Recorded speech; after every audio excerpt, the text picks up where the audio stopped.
Football is a simple game. 22 men chases a ball, and at the end, Lazio win.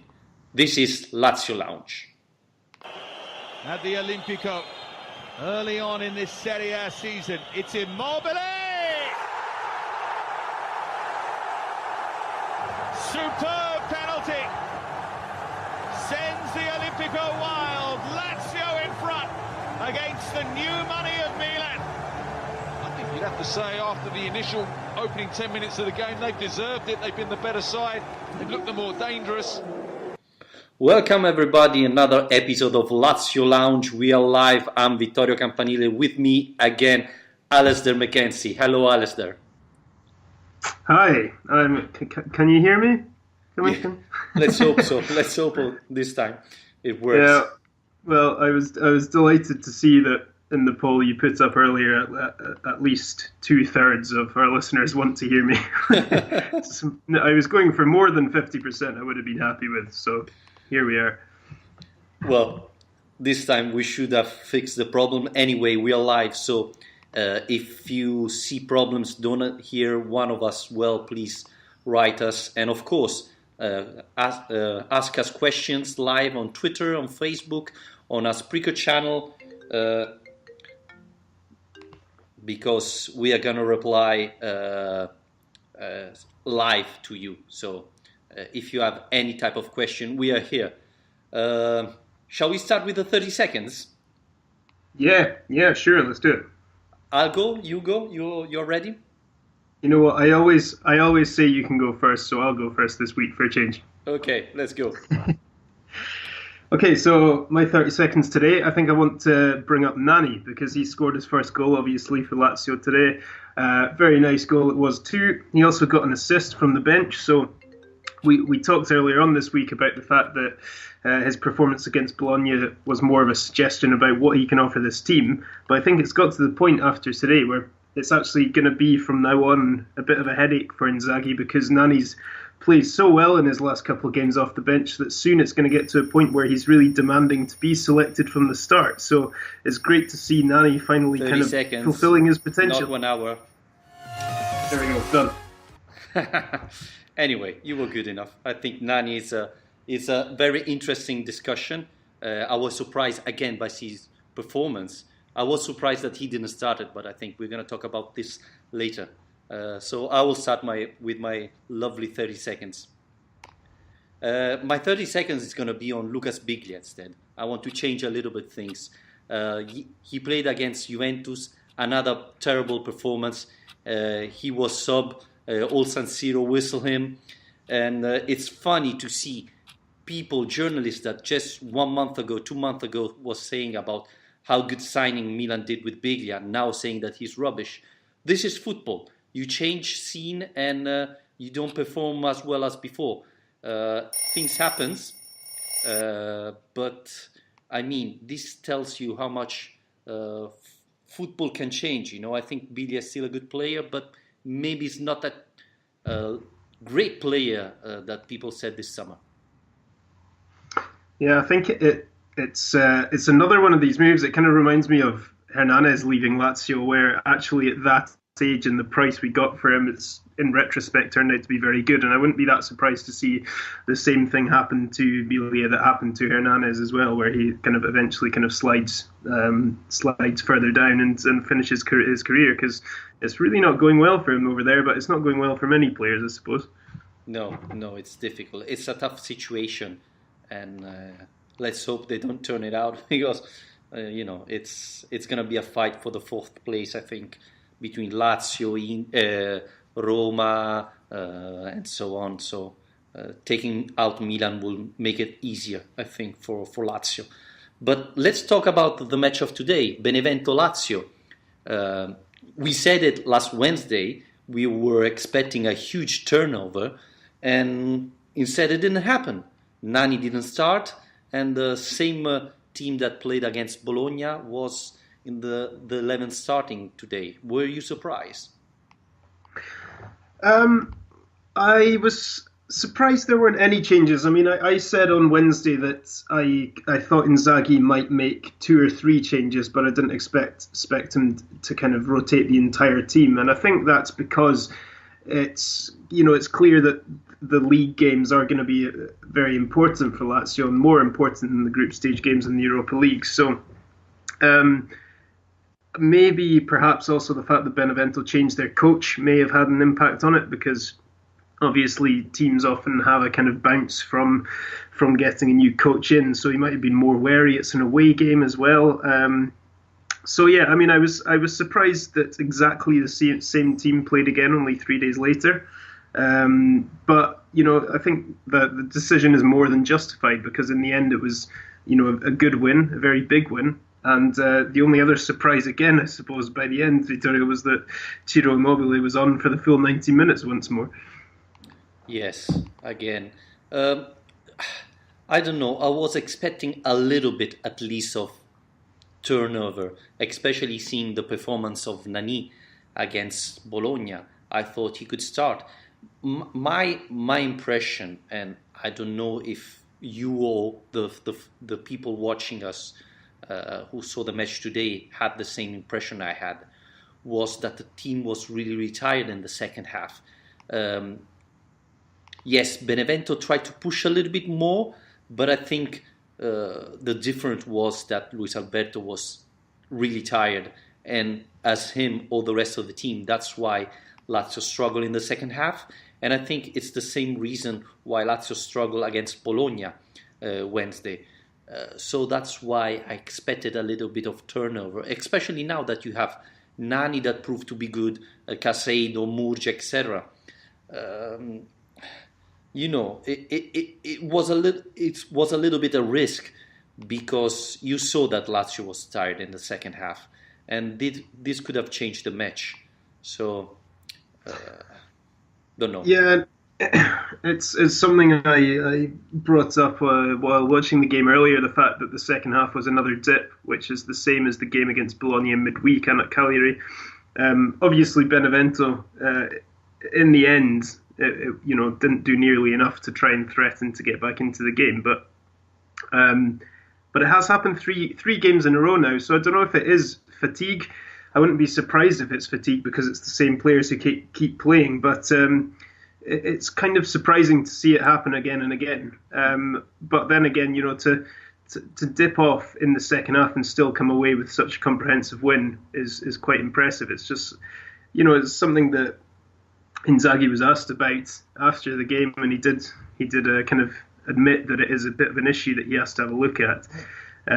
So yeah, I mean, it'll be interesting, I think, particularly on Thursday against Nice, for example, if he does rotate the team, if there's the same kind of difference in performance between first and second halves, with a completely different set of players, because I would expect him now to rotate the team quite a lot for Thursday. Yeah, I think it's going to happen. And I think Caseido and Nani will start again, finally in Europe, Murgia probably. But I think they proved that they are good enough to play even in Serie A, and don't think that Benevento was a particularly tough match. Probably the reason why it happened is because this was a Serie A match, then Thursday there's another match. What do? You still play Caseido and Nani, or you start the startings 11 or the best team on Thursday, and then what you do against Udinese. So probably that's why we saw the starters playing again tonight. But again, Luis Alberto, he picked up a little bit at the end of the match, but there was a certain point where he wasn't able to keep the ball for more than 2 seconds. He couldn't turn, and no one was there. So I know that Lazio won easily, etc. But I think this is something to keep in mind to see if this continue in the next games. Yeah, I mean, I suppose as well, just the way the team's playing, he probably just doesn't want to change too much, because keep the chemistry up, keep the team together. And Immobile, for example, is obviously one we flagged up before as getting a bit more tired at the end of games. But I mean, today, he's up to 14 goals now, which I saw is the most that anyone has scored in Serie A this century after 11 games. Yeah. Which is absolutely incredible. And on top of that, he's got a hat-trick of assists today as well. I mean, the guy is just unbelievable at the moment. So, I saw another one of the things Inzaghi mentioned afterwards was that he kind of sympathised with Caicedo a bit, because he said, in any other team, Caicedo would be getting games, but he just can't, he can't drop Immobile at the moment. It's impossible. So it's great that he's able to basically just put the same players out, and they just keep performing at the moment. Every week they keep performing. So yeah, I mean, going into a very important kind of run of games, it's very, very encouraging. Yes, I agree. But probably, I don't know if you think the same way I think. The most encouraging things today was Nani. Again, he entered in a not easy situation because Lazio was struggling at the moment. And you will see Benevento was pushing. And what does Inzaghi do? He takes off a midfielder and put Nani. That was a clear signal that he wanted to push to attack more and close the match. And Nani comes in, at the beginning he starts fighting in the midfielder, and then he makes an assist to Parolo, and then after 5 minutes he scores. I mean, that was impressive. I still believe that's not the real Nani. He's not 100% the player he should be, but that was really, really encouraging. People could say, yeah, he scored against Benevento, but it's never easy. And the goal he did, that's everything. That's the idea, the tactic, the mindset of the striker, and the knowledge of football. That was a very good goal, and this is really, really promising. Yeah, and like you say, people will say, oh, he's playing Benevento, but actually, if you watch the full 90 minutes of that game, you would see that those goals and that goal and assist came at a time when Lazio were under pressure, and Benevento were the team pushing more. So he has actually scored at very important times in that game to effectively kill it off. It wasn't like he came on with 10 minutes to go and nothing left to play for, these goals arrived. I mean, they came actually at a very, very important time in the match when Lazio had been, living dangerously really at the back. In terms of the amount of chances that Benevento were creating in the second half was pretty worrying, but thankfully they really do lack quality to put them away. It kind of brought a wry smile to my face, the fact that you said last week that Benevento start 1-0 up because Cataldi's bound to score, and Cataldi didn't score, but he did get an assist. So and he had two incredible chances to score. Yeah. But I mean, watching that team today, it's obviously great to get a very big win, but at the same time, you think this really isn't going to do any good for Cataldi and Lombardi spending a year at that team, because they look pretty hopeless. And one thing, we all, watching Lazio, we know Lombardi is a winger. He's perfect for the 4-3-3. He was playing in the 3-5-2 on the right of the midfield. That's not his position. Already he's going to struggle. It's not even fair on him, because it was too difficult. And especially when Lukaku came in, he had no chances of stopping him. And in fact, at a certain point, he talked to his manager and said, hey, you need to help me because I'm not able to stop Lukaku. That's completely a player playing in the wrong position. If the reason why Lombardi left Lazio, because Lazio up to the 3-5-2 and there wasn't a position for him. And then he goes to Benevento and plays in the same position. That doesn't make sense at all. No, he was completely anonymous today, really, Lombardi. He didn't, I just thought he didn't really get into the game in any way. And it's kind of a shame to see, because if you are sending your players out on loan, particularly your kind of younger players it's a kind of crucial phase of their development, really the age that these two are at. And it's kind of a shame to see if, like you say, Lombardi's being used in the wrong role, or if Cataldi's basically wasting a year of his career, where they're on course to be the worst Serie A team of all time at the moment. So, I'm not 100% sure of that. I mean, that's going to be big experience for Lombardi, who's going to have the chance to play in a role that isn't his role, so he's going to learn. But I'm saying everybody's saying that the Zerbi is a good manager, etc. No, I don't think so. If you play a youngster completely out position, that's your mistake. So, and Cataldi, we talked about Cataldi already in the past. I'm not convinced he's that great player that we thought the first year at Lazio. So, I don't know. He needs this experience to grow. And again, today, he missed a couple of great chances that a good player shouldn't miss. So, don't know. Yeah, I mean, just to pick up on something else you mentioned, talking about Lombardi there, I think it was great to see the impact Lukaku made again today. I don't know about you, but that's the kind of thing we wanted to see from him, which we haven't actually for a while. But that was the same kind of impact, he made against Juventus in the Supercoppa, and just that pace and power he's got, and he's beating defenders, and like you said, they just couldn't handle him.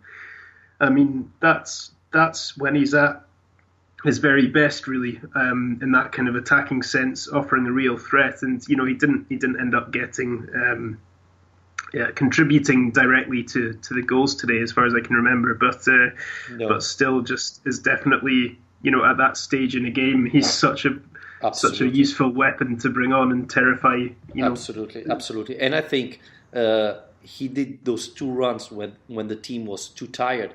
Otherwise, I think Lazio could have scored there eventually. So, a couple of questions. Shall we start from our big friend Rami Algendi? Great to see Nani scoring and getting more game time. Bastos has more goal than Caicedo, which is a worrying thing. Yes, it's true, but I think that Bastos played much more in Serie A than Caicedo. So.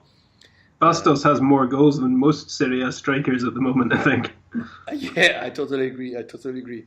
And then we have Greek Stav. So far, so good. One cannot gainsay Inzaghi's choices so far.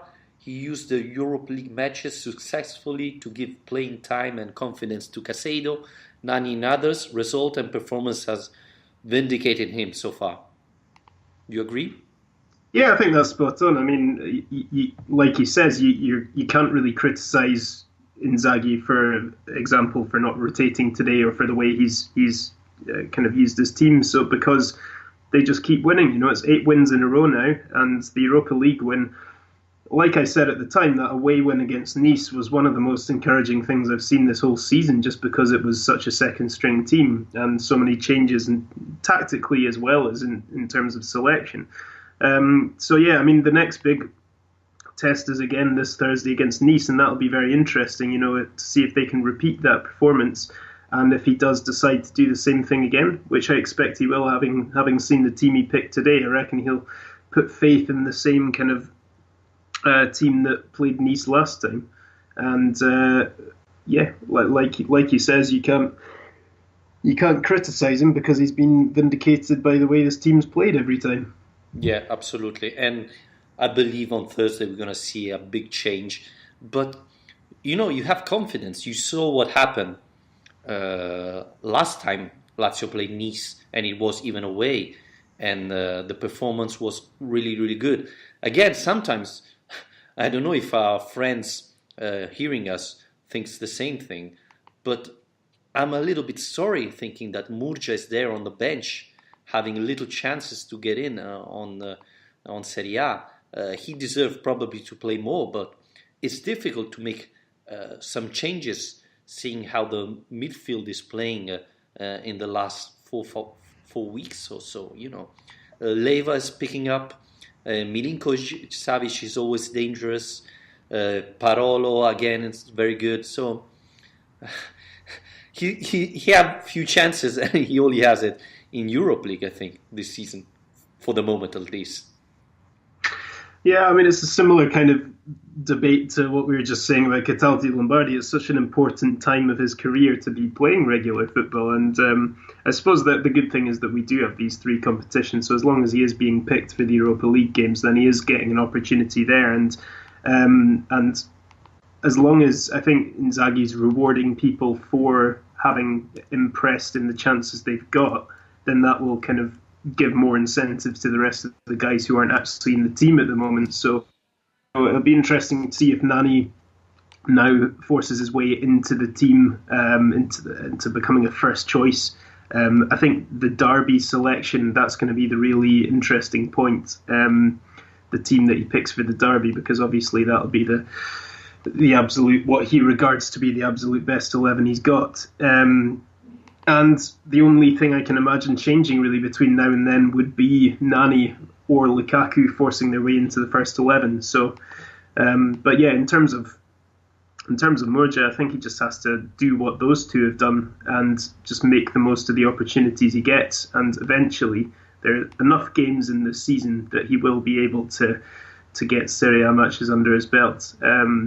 I think the other thing that's just a bit surprising is the substitutions that Inzaghi's been making recently. He never really goes to Murja from the bench, and he has been replacing midfielders, but Murja doesn't tend to be the person he brings on.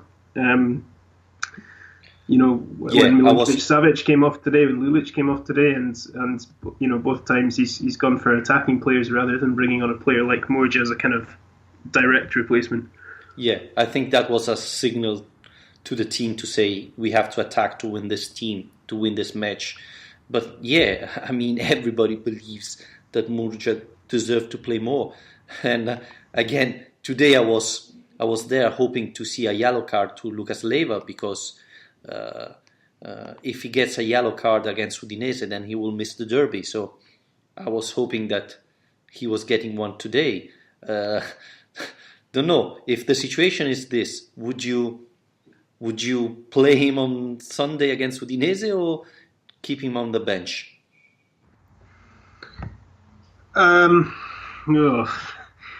That's a difficult question, isn't it? I mean, it would be tempting to keep him on the bench for that game in order to make sure he's available for the derby, but he plays such a crucial role in the actual balance of that team and the protection that he offers the defence, and particularly when you see a game like today and the amount of chances that Benevento managed to create against us. Udinese are obviously not having a fantastic season either, but they are, they're capable of providing problems. So, and they won today against Atalanta, so that was a good signal. This is going to be a complicated match. We have the first question coming from our Spreaker channel. It's Adi, who's talking about Murja, so it's the perfect time. I know you love Murja, but I'm not sure whether Murja has the right qualities Inzaghi like to see in a midfielder. Leiva is the key for the derby. Bench him. He's talking about Udinese. Do you agree? Do you agree that Murja doesn't have the qualities Inzaghi is looking? Not necessarily. I think that Inzaghi seems to still not be quite sure exactly where he wants to use him, though. I think the thing Murja does have is a kind of good blend of attacking and defensive ability. So, in my opinion, his best kind of role is as a replacement for Marco Parolo. But Inzaghi's tried him out in a few different positions, most recently at right wing back, funnily enough, which we discussed on Sunday. And I think there's no doubt that Inzaghi appreciates his talent, but I'm not convinced he's quite worked out exactly where he wants him in this team yet. And to be honest, Murja is a developing player, so perhaps he doesn't even really know exactly what his best role is himself at this point in time. But I think we've seen what he can offer an attacking threat in terms of what he did against Juventus. But at the same time, I think he's got the kind of the work rates, the engine, the energy to actually be a kind of box-to-box midfielder in the kind of same way that Marco Parolo does. So for me, that's the role I see him having best in this team. But I think Inzaghi's willing to kind of be a bit more experimental with him. You said it right. He's the perfect replacement for Parolo. But Parolo has that experience, that knowledge of football, that it's always tough to bring him out, to take him out in a match. Even even especially if the match is very close. So I believe that's the reason why Murcia is playing so little. He can play in Lucas Leiva position. Yes, things have to change because he's a different player from Lucas Leiva, more a type of playmaker than Lucas Leiva. But I think he has great qualities. I think he's a really promising player. He's unlucky to play in Lazio at the moment with that midfield. I was thinking against Bologna, Milinkovic-Savic wasn't playing that well, but he's a typical player that can change you the match in 5 minutes like he did in Nice, even when he's not playing well. So it's never easy because Parolo is fundamental. He has experience, etc. It's very tough to bring him out. Same thing with Milinkovic for different reason. Lucas Leiva, it's the balance of the team. So it's difficult to bring some of those three out. So I think that's the reason why Murcia is not playing that much. Yeah, and Parolo, I'd like to give a bit of a shout out to Parolo as well, because he's not as flashy and he doesn't get as many headlines as Milinkovic-Savic and Luis Alberto do, obviously, but he's been such a key player for Lazio on a kind of under the radar basis for the last few seasons. And the last couple of matches, the most telling thing is, late in both those games, against Bologna, I think it was, he had a really good chance to win it at the end, and he missed his chance. But then he was up there late on in this game today as well, and he scored. So it goes to show that no matter what kind of doubts we have about the energy of this team and the fatigue, you can never have doubts about the energy of Marco Parolo. It's absolutely incredible the amount of distance he covers, and the fact that he was up in the opposition box late on in both of those games, 4 days apart, as a central midfield player trying to get on the end of chances and score is fantastic. And I think that's a great example of what he offers for this team. Yeah, I agree. And Adi's reply saying, I agree he can replace Parolo, but he needs to improve defensively. I think this is a good point. The biggest difference, and we said it already in the past, in the other episode, that Parolo has that knowledge, that experience that helps him defend much better than probably this youngster like Murcia, etc. But so that's why it's difficult to sub him. But I think Murcia will become a very great player. If you ask me today, I would put my money on Murcia more than Cataldi for various reasons. So, yeah, I think so. I hope that by the end of the season we've seen a big improvement from him. But it's still quite early days, and it's worth remembering as well. He does at least have a better chance, despite the competition. He's at least in a better position playing in a team that plays with this system than he would be if it was still if it was kind of a 4-2-3-1 or something like that. So, and I don't know if you agree, but the fact that he's playing in Europe League, even on this important match like playing away at Nice, gives him more experience, more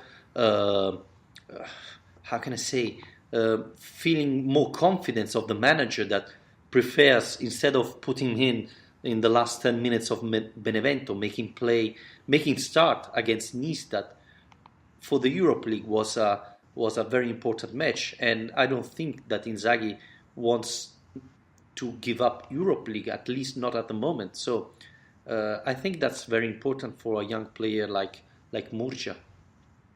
Yeah, and it's not like you're not being tested in those games. I mean, Nice have a very, very kind of experienced team, and a lot of the likes of Wesley Sneijder in that midfield who have incredible international experience. So it's not like he's being made to play reserve team games. I mean, there's still a lot he can learn and improve from the experience of playing in those Europa League games. And the interesting thing will be, once Lazio reach the knockout stages, which I think we can quite comfortably say they're going to do, it'll be interesting after Christmas to see if Inzaghi continues to select these players who've done the job for him in the group stage, or if at that point it becomes knockout football and he looks to actually keep his strongest team for those games. But that's obviously a few months away from now. So, and the thing is, you still have the Serie A going, so I think you still need to rotate the team there. So I think he will still giving space to Murcia, etc., especially if they keep performing that well. But you have to see what happens even in January if someone else come in the team to add a little bit of value in the bench. But you never know. Rami Al-Gandhi wants to know how the poll about you, how it finished. Well, it looks like people want to hear you, so we'll continue like this. Some, a handful of people. Yeah. The one thing I just wanted to mention, sorry, before we move on completely, was this is something. This season is a point at which Lazio coaches have died in the past. The problem of following up a good domestic season with the similar success in European competition and Serie A. This has always been a problem because of the lack of investment that's gone into the squad. And Inzaghi's facing exactly the same problem now. That we spoke last week about the fact that the depth of the squad has surprised us all because the backup players who didn't seem to be particularly impressive have performed well. But Inzaghi's doing this differently. The fact that he is surprising us by playing the same team, 3 days in a row, 3 games in a row in Serie A, that's a surprise to us because coaches haven't done that in the past. But then coaches have failed in the past to maintain that consistency in Serie A.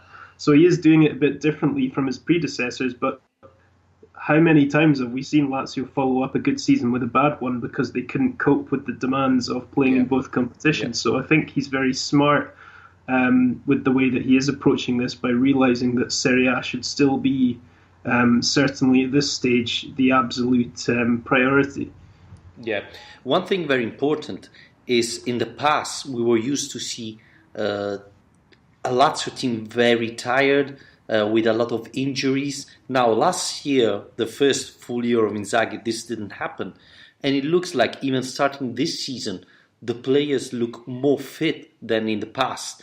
Now for sure we have to give credit to Inzaghi's staff that they're doing really well in managing the players, etc. But I think as well, the age of the team have gone down, so they're very young. I think that helped too in seeing a team that often runs more than the opponent team, that often arrive to the last minutes still full of energy. Now, forget the last 2 matches. There are obvious reasons for that. But in general, I saw Lazio running more than in the past. So this is a very good sign, especially for a team that have to fight for 3 competitions. Yeah, I mean, injuries are always going to play a part, aren't they? But that's been, like we've said before, one of the most impressive things of the season so far is the results, and not just in normal league games, but in big league games, the results that we've managed to get without key players.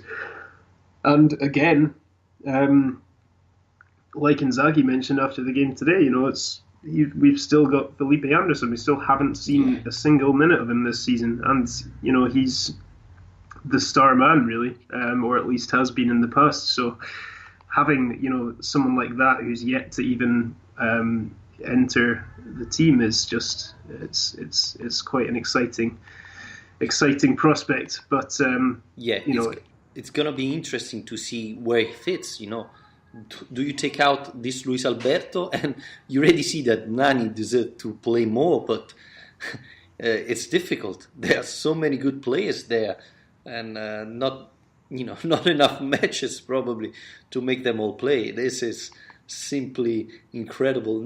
Not a very Lazio type of thing, but yeah, it's very promising. And the thing I want to talk about is that probably this is the first time that we see a team so good, and everybody is aware of that, because Tare, before the match of Benevento, said obviously the same things. This is a tough match, it's going to be complicated, Benevento is a good team, but then said this is a particular year for Lazio the team is very good, and we know that we have a very good chance to be very good this season. Now, he didn't go very much in details, and I think there's no need to go in details there, but that was a big signal for me that everybody there believed that this team, it's really good, that this team can really do something particular this season. I'm not talking about Scudetto, but I think they are aware that this year probably they can reach the Champions League.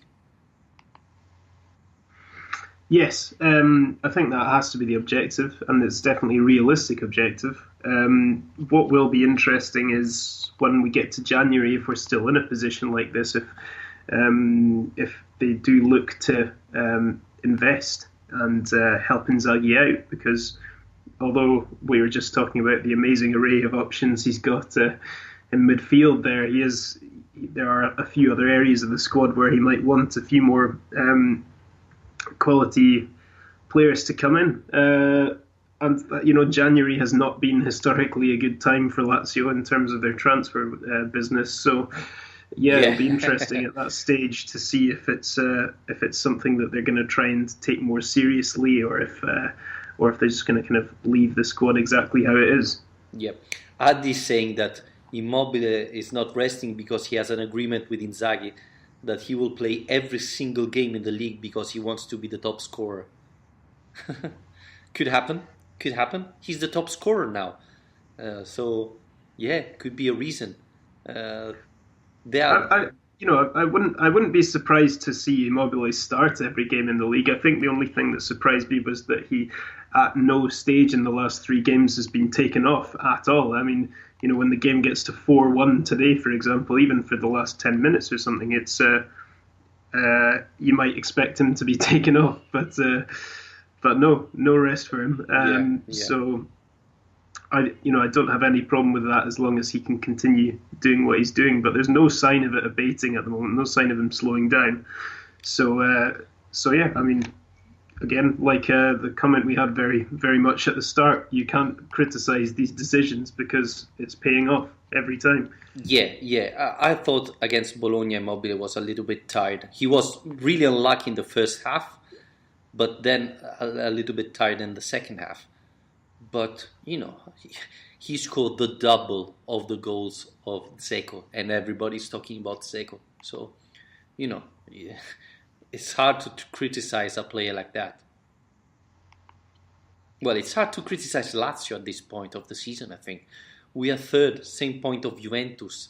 Don't forget, Gazzetta dello Sport at the beginning of the season was putting Lazio around the 9th place. So, we are going much better than expected. Yeah, I mean, it's been far better than we probably ever could have hoped for. So, long may it continue. I mean, it seems like the right blend in terms of talking about this being such an exciting team. I think it just feels right. The kind of the way that Inzaghi speaks, the way the players react to him. Apart from Lulic, obviously recently, but even Lulic's substitution in midweek was reacted to in the right way, and that was dealt with very quickly. Lulic, instead of paying the fine, he took the whole team out for dinner and paid for the whole thing. I think that's kind of encouraging to see something that threatened to become controversial, and in the end it was dealt with very quickly and in quite a friendly and quite a nice way in the end. And that's the example. When last week I was talking about team spirit, that's exactly the example. Lulic was upset, obviously. No one's happy to get off the pitch now. Let's say this because maybe people doesn't know it. And he understood he made a mistake. He had a smart idea of offering the dinner for the team, so the team spirit was back again. And then today it was interesting to see what would happen when he came off the pitch. Instead, a big hug with Inzaghi, fans chanting Lulic. He replied to the fans, all good. That's the biggest difference. I don't know. I said it. Biglia is a great player, but never gave the impression to care that much about the team. Today, Keita said it was 1 year that I wanted to leave Lazio. He played really well. He played really well, but I never got the impression that he was part of the team. And probably the other players knew it because they're not stupid. They're gonna see your body language or what you're saying in the locker room, so they feel it. And maybe this is one of the reasons why this team is playing better this year than last year. And maybe someone could say, yeah, but with Biglia and Keita, they're losing something. Yeah, but they got something back in the team spirit, in the friendship, in the spirit in the locker room, and that makes a huge difference. And you see it in these days. So, that's really important to see. People maybe doesn't understand, but football has to be funny, has to be engaging with the players, etc. And I never felt that the team was so playing well together, so friends than this year. Of course, winning helps, but it's not only that, Yeah, it's not only that. I mean, the one thing we haven't seen yet, I suppose, is how the team would respond to hard times. Because thankfully we haven't really had any yet, but that's almost as testing about how good a group is how they would respond to a bad defeat or a bad run of form, and if that becomes a problem or not. But there's no reason to really suspect that it would be at the moment. I think the derby is going to be absolutely huge for this team because it's a test of how they can cope with that pressure, because it's an entirely different thing. I mean, obviously beating Milan and Juventus away was phenomenal, but they'll be aware of the fact that the derby is going to mean a lot more to the supporters and to them as well. This is a team that hasn't won a Rome derby since the famous Coppa Italia win, obviously. So there's a lot of pressure on them to prove that they have made this improvement and that they are a new team. By getting a result in that game. Please, I'm feeling already bad thinking about the derby. I suffer it too much. I don't have to think about it so early. So let's not talk about that. Even though last year it was exciting to see how many derbies Lazio won.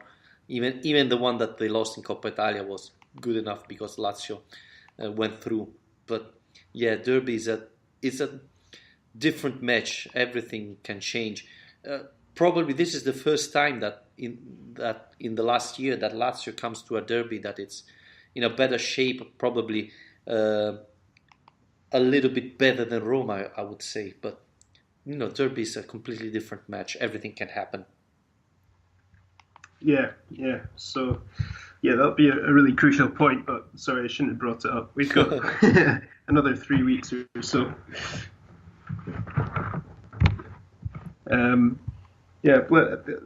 One other thing I wanted to ask you about as well was what you thought of Strakosha today. If you're kind of pointing any finger of blame at him for the goal that was conceded.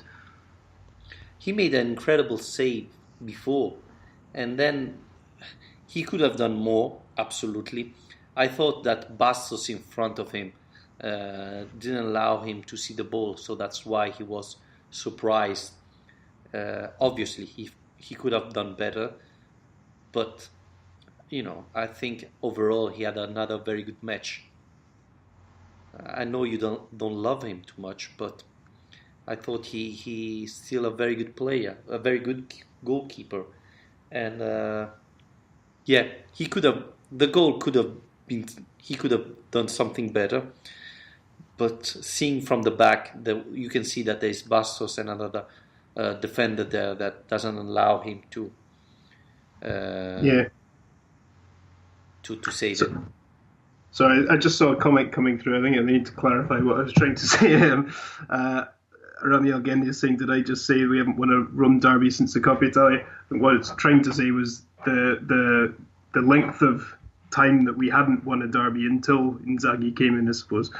It's basically a run that you don't want to ever end up in. So hopefully never again. But yeah, that was, it's a long and painful thing, and it gets a lot harder over time as well. I mean, I remember being at the derby when Klose scored the winner in the last minute, and under Eddie Rea, and that was a long wait as well in the derby before that one was, finished the run. So, yeah, I'm sorry, I brought up the derby again accidentally, but yeah. We talk about Strakosha, but the defenders again were great today. I was thinking Friday thing that I never saw De Vrij playing so well. I mean, he's performing at high level. He never gets injured. He never gets subs. I think he's in the top form now. I never saw him so well, playing so well and so good without any injuries. So that's something that's making the difference, I think. I don't know if you agree. Yeah, I mean, I think defensively things have just been way better this season than what we've got used to. I mean, for so long it was such a problem within the team. But in Strakosha, there's a very competent young goalkeeper who keeps getting better.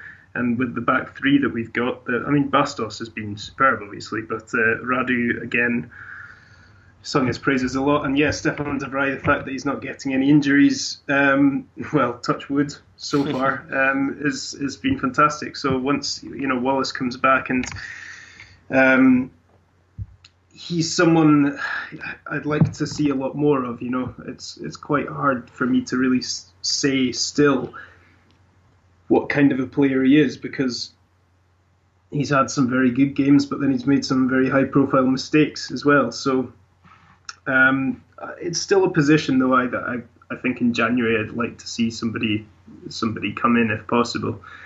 Well, Caceres is coming, so that should be a change. But I was thinking today watching the match. Now Wallace is out and should be recovering, but would you take off Bastos at the moment and bring back Wallace? I wouldn't. No. I wouldn't. I mean, no.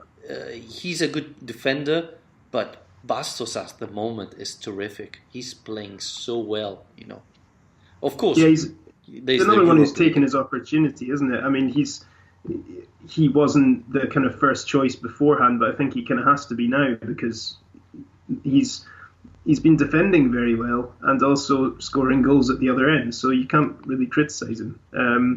And De Vrij has to play in the middle, and then Radu is the natural left-sided one. So I think Wallace is going to have a very hard time getting back into the team once he returns.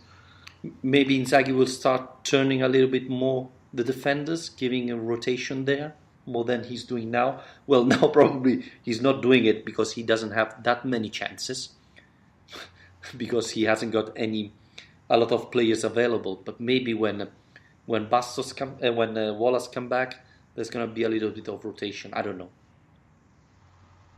Yeah, I'm sure there will be. I mean, particularly, like you say, in the Europa League games, because that's the opportunity he gets. And Luis Felipe as well, who's come in and done okay. I mean, I think he's fine right now as a kind of adequate backup to rest people in these group games and so on. It's just that when those Europa League games start to become more important in the knockout stages, you perhaps want a slightly higher quality or certainly more reliable standard of defender to be able to rely on if you are going to rotate. I mean, the thing with Felipe Luis is it's just, he's a bonus really, isn't he? Because we didn't expect anything from him so far this season. Probably Inzaghi did because he saw something, but we didn't. Yeah, we didn't. But what do we know? I mean, it's kind of like the same way I view Pedro Neto and Bruno Jordao. It's these guys have come in and there's been a lot of kind of press attention about the fact they've come in and how much they've cost and so on. But at the same time, given their age and the fact that they're completely new to Italian football, the way I look at it is I don't expect anything from them this season whatsoever. And if they do manage to make an impact, then you've just got to take that as a bonus. Yeah, absolutely. Now, Addi is talking about something very interesting that I wanted to talk about the show. He's saying at some point all three forwards, Immobile, Caicedo and Nani, were in. Did Inzaghi temporarily change the formation to a 4-3-3? Well, it was even more than that because there was still Luis Alberto in. So we had those three strikers and Luis Alberto playing instead of in the position of Lucas Leiva. So it was a very attacking team. But yeah, it wasn't a tempo 4-3-3 from Lazio. And as we said in the podcast in the past, with Nani and Felipe Anderson playing, I think that's going to be an option that Lazio is going to try in certain match or during the match, changing the things. Yeah, I mean, he's certainly got a lot to think about with all these attacking options once they're all together. I mean, it's kind of surprising how often. Well, for me, I find it surprising how often he's tried to play Immobile and Caicedo together. I don't know about you, but for me, it seems more obvious, certainly, to kind of pick one or the other. But he's quite often paired them up. Whereas you would have thought, for example, today, it would be the more obvious choice would be to take Immobile off for a rest and put Caicedo on, and then have the likes of Nani and Alberto behind him. So I don't know. I think there's so many different ways that he can line up that attack, especially once everyone's fully fit again. That he's probably just, we've seen Inzaghi become quite experimental at the end of games, particularly in the last couple of weeks or so. And try a few new things out. So I think he's more than happy to actually do that, playing Morgia at right wing back, pushing Alberto back into a deeper role in the midfield. And we've seen him try out a few new things. So I think he's almost seems to be preparing for the moment when he does have all his players available to try and work out what's the best way he can use them all. Yes, and you have to say that Lazio has those type of players that can play different roles. Think about Luis Alberto. He was playing winger last year. Now he's trequartista. Then a certain play he was playing playmaker. So he can change three positions. Caicedo as well. He's a striker. He can play near Immobile. He can play on the wing. So this gives you a lot of options. That is really good. Even Felipe Anderson. Remember that last year he played for a couple of matches in the 5 midfielder line on the right. So he can give you a lot of options that probably other players won't be able to give you. So and Inzaghi is very good in that because he changed tactics, he changed players' formation, even though they're still on the field. So that's really good, and that gives chance to Lazio to change team and formation in the same match without making subs. So that's really good, and give credit to Inzaghi, but as well to Tare to pick and choose this type of players. Yeah, I mean, just touching on his, the experimental side of things, can you imagine Inzaghi trying to use Anderson in the right wing back position, but perhaps with a more attacking duties, but so that he's actually playing on the line instead of in the centre? Well, it depends again on what he have to do. We saw him last year defending quite well. I think playing more near the goal, he can be more dangerous. He can be really dangerous. But again, team spirit, he can adapt to every position. So that's going to be the key for every team, for every success. Again, we have to see how he comes back, and then in which shape he is, to see if he can play and where he was going to play. Yeah, I mean, I agree with you. I think it will suit him more to be near the goal, because then he'll be able to kind of use his creativity, his pace, and obviously his finishing, his shooting ability a lot more than he would on the wing. But I think, given the fact that Basta's had injuries and may get more, and Marasic is already a very attack-minded player in that position, and Marasic himself is more of a winger than a fullback. So given that Inzaghi's already using a guy who's got more naturally attacking instincts in that position, it would be quite interesting to see Anderson there. But I don't know if you agree. The mindset Inzaghi has of those wingers is, I'm not gonna think about your attacking. I'm gonna push you to defend my wingers because they attack more than you expect or more than you think. Or so that's why he have players like Lukaku, Marusic that love pushing. They're probably better attacking than defending, and so he forced the other manager to put probably wingers who are defend better. And for example, against Juventus, when Allegri tried to put Quadrado, etc., that are attacking wingers, Juventus struggled for nearly all the match because Marusic, etc., had plenty of space to push. So I like the idea. It's in a certain way dangerous, but I like that mindset. Let's say that more than between Ray and Inzaghi, I like more the idea Inzaghi's having of football.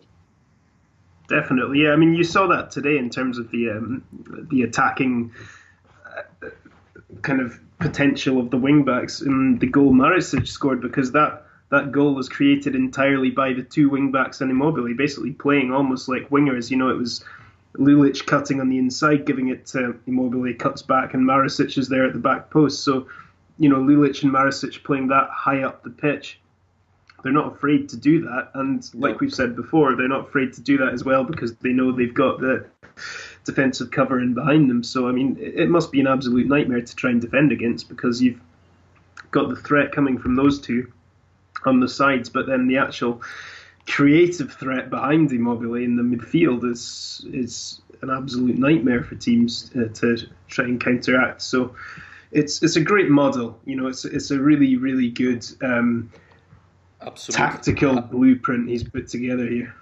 Absolutely. And as you said, you know, think at a certain point we had Nani, Luis Alberto, Immobile. You know, it's tough for a defense to handle all this. Then you can put in the mix Felipe Anderson.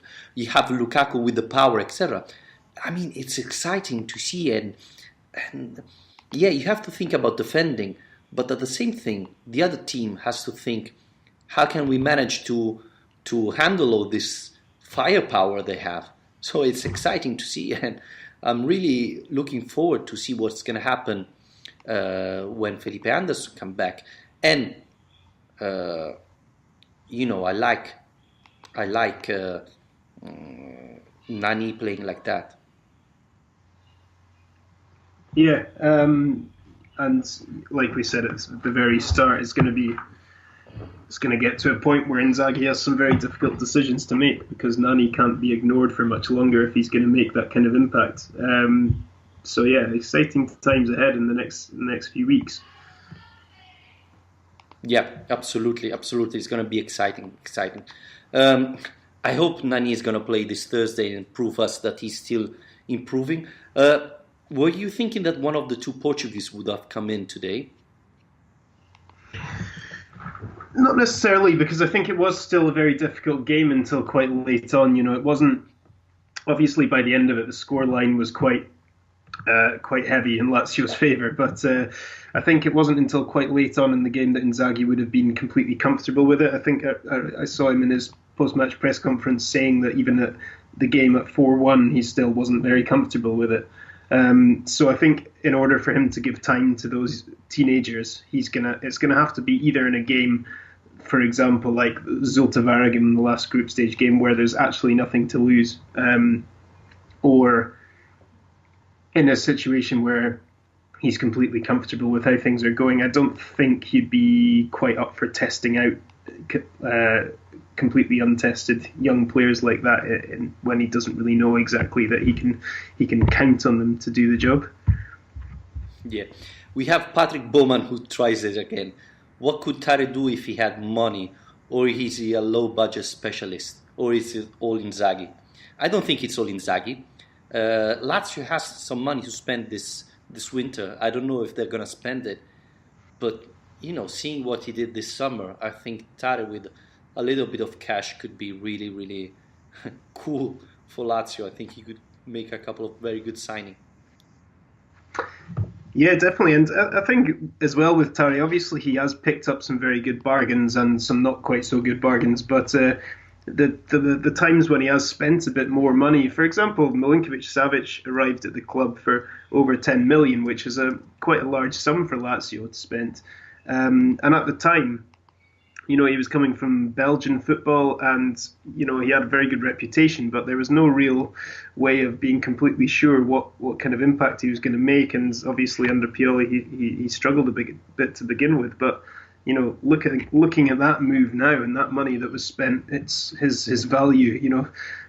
God knows what his value is now, but it's a lot more than 10 million. So I think that Tare, he just seems to have a good eye for a bargain, and I think, to be honest, that is, in terms of him being a low budget specialist, I think he's become a low budget specialist because he's only had a low budget to work with. So Yeah.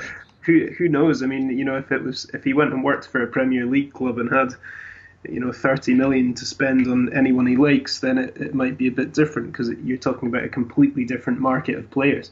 So it's impossible to say, to be honest, because we've never seen him get that kind of freedom. I think this was the last question. I think we can close it here. I hope people was able to hear you this time. I'm not sure if I do. Well, again, it was a pleasure. We're going to talk next Sundays, and let us know if you enjoy the live or you prefer to have the recorded version directly. For us, it's a pleasure always to interact with you. Remember that you can hear us on Twitter, follow us on Twitter, on Facebook, on iTunes, on YouTube, and we are here to answer your questions. So thank you very much for following us, and talk to you next week. Thank Alistair. Have a nice weekend. Thanks very much. You too. And there it is. It's Lazio's moment. Thanks for listening to this podcast. Remember, you can follow Lazio Lounge on Twitter and Facebook. Subscribe to our podcast on iTunes, Spreaker and YouTube. And always, Forza Lazio. I'll tell you what, Lazio will be drinking copiously